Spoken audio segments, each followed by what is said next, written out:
Fala pessoal, todos bem? Sejam todos muito bem-vindos. Eu sou o William Godoy. Que esse jogo contra o Vasco sirva como uma lição importante para o jogo contra o Estudiantes, tá? Estudiantes, não é o próximo jogo.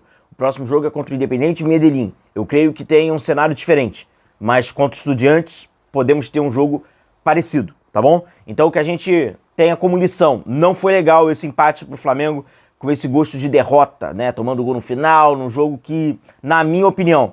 Godoy, tem um erro tático do jogo? Não, pra mim é um erro conceitual. E pra mim, conceito é mais importante que a tática. A tática, ela vem através do conceito, tá? Então eu acho que conceitualmente o Flamengo não deu certo.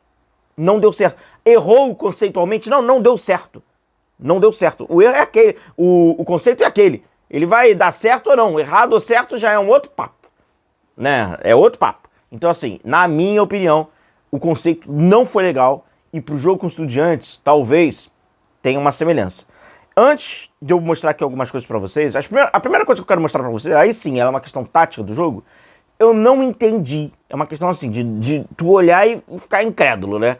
Eu não entendi no gol que o Vasco diminui, do Robert Renan, do escanteio, da bola parada, porque o Everton Araújo tá de costas pra bola. Eu não sei se você observou, ele tá de costas pra bola. Em nenhum momento ele tá de frente pra bola, ele tá vendo, ele não vê a bola. Ele tá só olhando o Robert Renan. E não é uma marcação individual. Porque se fosse uma marcação individual, ele tinha que estar mais próximo do Robert Renan, que até o impossibilitasse. Mas de qualquer forma, o cruzamento tá vindo aqui. Você vê, por exemplo, né, a trajetória da bola. É atrás dele e ele tá olhando pro Robert Renan, não tá tão próximo do Robert Renan, e não faz a menor ideia onde é que tá a bola. Não entendi. Ela passa pelo companheiro, que é o Léo Ortiz, esse sim. Tava de olho pra bola, ela passa por ele, e aí vem o Robert Renan. Assim, não deu pra entender. O jogador ficar de costas pra bola, cara, é aquilo, né? Opinião, se o Robert Renan tá aqui, e o cruzamento tá vindo aqui, ele tem que ficar de lado pra ter o Robert Renan aqui, e pra ficar vendo a bola. Então ele vai vendo a bola e vai vendo o Robert Renan. Tá vendo a bola e tá vendo o Robert Renan. Quando o cruzamento, ele encosta no Robert Renan, se é a marcação individual. Ele ficar de costas pra bola e ficar olhando pro Robert Renan e não faz a menor ideia do que tá acontecendo ali, vai pelo som, bom, ele bateu, e agora? Onde é que ela tá vindo? Onde? Não faz a menor ideia. Então assim, e tem que grudar mais. Não viu a bola, não impossibilitou, e ainda tinha um companheiro aqui, né, que era o Léo Ortiz, que na hora do tempo de bola, a bola passou, e aí veio Robert Renan. Não entendi, cara. Não entendi esse... Tem que se observar pra ver se o Flamengo vai repetir isso. Não dá pra entender, tá? Por que eu falo pra vocês que a questão é muito maior conceitual do que tático? Pois, taticamente, o Flamengo, eu creio que tenha feito o que o Leonardo Jardim mandou. Ele mandou lá trabalhar com 2 linhas com 4, fazer o bloco médio-baixo, não pressionar o Vasco. O Flamengo fez tudo isso. E as consequências dessa ideia, desse conceito, e aí que tá, por isso que ele é mais conceitual do que qualquer coisa, é de um Vasco vai ter mais a bola, vai trabalhar mais a bola e você vai jogar na saída do Vasco, no risco ali de um erro, você tenta sair na velocidade. Isso ficou evidente no segundo tempo, né? Fica evidente no segundo tempo. Eu vou até falar aqui, e aí a gente vai... Enquanto eu tô lendo aqui, você deixa sua curtida. Deixa seu like aí que é importante pra gente, tá, irmão? Independentemente aí de qualquer coisa, irmão, o like ele é muito importante aí pro nosso desenvolvimento do nosso trabalho aqui, a continuidade, tá bom? O Leonardo Jardim tem 2 falas. Eu vou lendo aqui as falas importantes dele e aí você vai deixando sua curtida. A primeira, ele fala sobre os jogadores, né? Ele fala sobre o Paquetá e sobre o Pulgar. Ele diz que não estão treinando, né, com o grupo, e ele não deu prazo. Ele diz que não sabe quando vão voltar. Ele diz que talvez pode ser uma semana, talvez seja 10 dias. É pra ver. Havia uma informação inicial de que o Paquetá estaria relacionado para o jogo contra o Independiente Medellín. Tá? Não sei se o Leonardo Jardim quis despistar, mas de qualquer forma ele falou isso. E sobre o conceito do jogo, ele diz que eles cruzaram com muita facilidade, né, o Vasco, e que o Flamengo teve 70 minutos aceitáveis. A partir disso, deixou o adversário jogar. Ele diz que ele é o grande responsável. Eu acho que a questão é muito conceitual, muito, demais, muito. E aí o Vasco deu muitos chutes e tal. Vamos lá. Eu acho que a gente pode trazer esse assunto aqui, do conceito. Quando vai entrar em campo Flamengo e Vasco, a gente sabe do potencial do Flamengo, da limitação do Flamengo, do seu potencial. E a gente sabe do potencial do Vasco e da limitação do Vasco. Cara, eles são antagônicos. O potencial do Flamengo ele é muito grande, a limitação do Vasco ela é muito grande. A limitação do Flamengo ela é baixa e o potencial do Vasco é baixo. Então, isso já aponta um favoritismo para o Flamengo muito grande. Muito grande. E isso é retratado durante o início do jogo. É um Flamengo que pressiona, que sufoca, que força o erro, que já encontra o seu gol. Um Vasco que fica assustado, é uma saída ou outra, com aquele Brenner dando um chute lá na lua. Então, assim, o início da partida, ele demonstra o potencial, limitação e potencial. Só que, quando o Flamengo faz o seu gol e a postura do Flamengo, o conceito do Flamengo do jogo, ele muda, que é, agora eu vou aproveitar o erro dos jogadores do Vasco para eu sair numa velocidade, para eu buscar um contra-ataque. O que muda ali?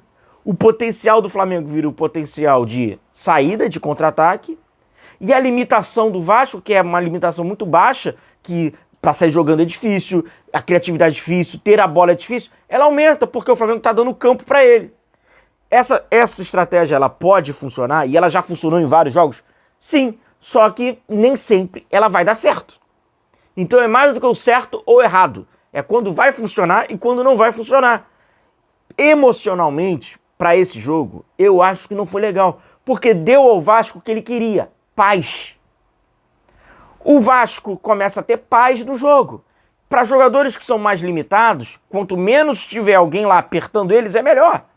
E o Flamengo começa a fazer o balanço para quando esses jogadores errarem, você contra-atacar. E o Flamengo até tinha alguns contra-ataques, oportunidades. O jogador tecnicamente um abaixo, tá, não sei o que. O Luiz Araújo, por exemplo, não estava bem e tal.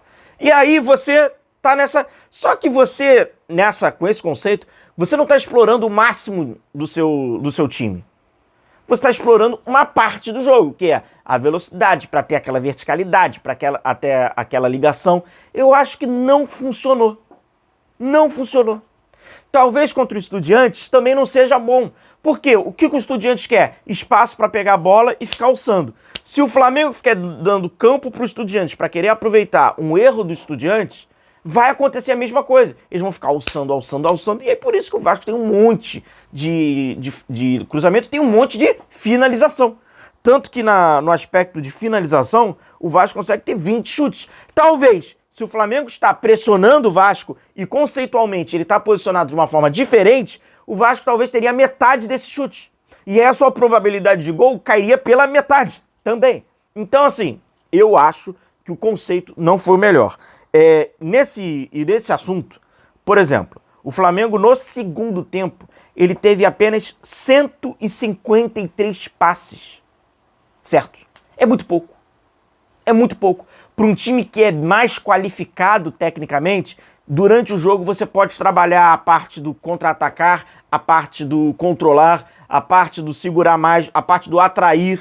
Opa, vem cá vocês aqui, quero ver. Pro Vasco ficou cômodo enfrentar um time que é muito superior a ele, só que conceitualmente com a ideia do vou jogar no seu erro. Eu acho que o Flamengo poderia ter ido no vou conquistar o acerto também.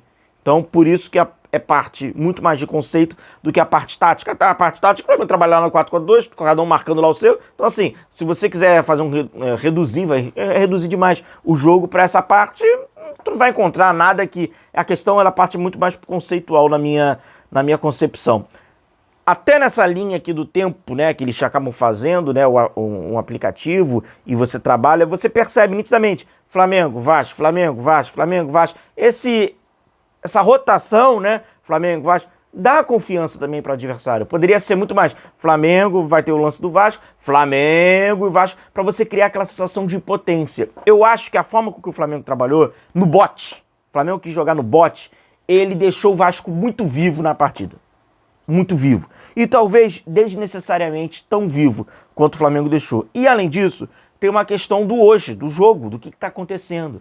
Cara, esse time do Vasco, ele tá acostumado a jogar no caos. A ficar atrás do placar, a buscar o improvável. Vamos tentar virar, como fala, né? O time da virada. Aí numa dessas, os caras continuam empolgados. O Flamengo acho que poderia ter liquidado o jogo. Tinha futebol para liquidar o jogo. Tinha time para liquidar o jogo. O problema conceitual, na minha opinião. E aí na minha opinião, passa pelo plano de estratégia do Leonardo Jardim. Para esse jogo, não funcionou e... Para o jogo contra os Estudiantes, que tem as suas similaridades, mas a gente vai falar mais lá pra frente, próximo adversário Independente Medellín e tal. Eu acho que é a mesma coisa. Mesma coisa. Atrair um adversário que quer cruzar muitas bolas para a área e que você vai correr riscos, e aí é aquilo. É 20 centímetros no impedimento, é um joelho, é uma... Você acaba flertando ali com questões que não tem necessidade, tá? Então eu acho que foi uma bola fora do Flamengo para esse jogo. Conceitualmente foi um erro ali do Flamengo, não deu certo esse conceito para essa partida, pode ser que funcione em outras, como no passado também funcionou, mas para esse não, tá bom? Grande e forte abraço, tamo junto, uma boa semana aí para todos os amigos rubro-negros, temos agora jogo importante e a gente vai ficar de olho, claro, em Libertadores. Valeu!